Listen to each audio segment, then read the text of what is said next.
You can't take that with you. It's just a pair of sneakers. You'll get a new pair maybe in another couple of months. It's like, okay, now, can you take me to this thing? This, when I was reviewing this, and I was going over, I said, you know what? I said, I'm going to tell the parents to cover their eyes and close the ears of their kids because this might be a little too graphic for them. But then I said, you know what? No, I said, because they need to hear this, because they need to understand the love, the true love that Jesus had for us. Okay? Now this right here, let me just tell you, this is a cat of nine tails.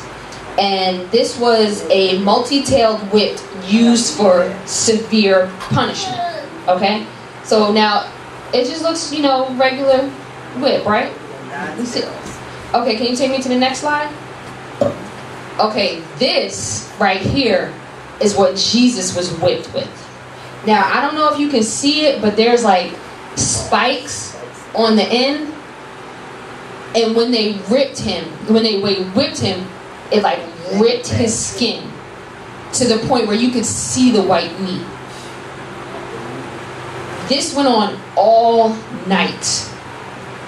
Okay? This went on all night. They placed a crown of thorns, not on his head, but in his head. They placed it and it had spikes and nails, and they dug it into it. And he still had the nerve? What? Hey, come be with me in paradise. I love you so much. I don't want you to suffer. Yeah, I was beaten. I was whipped. I could just be like, you know what? Forgive all of y'all. But I got love in my heart. I'm asking the Father to forgive all of them for what they just did. And you scuff my sneakers? And I can't forgive you? What? All right.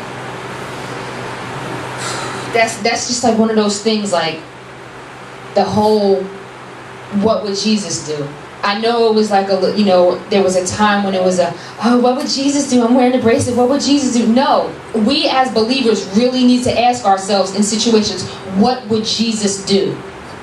What would Jesus do when this person comes at me when I'm ready to just punch him back? What would Jesus do? That's what we have to do as believers. And when we get to that point, that love in our heart, God is like, okay, yeah.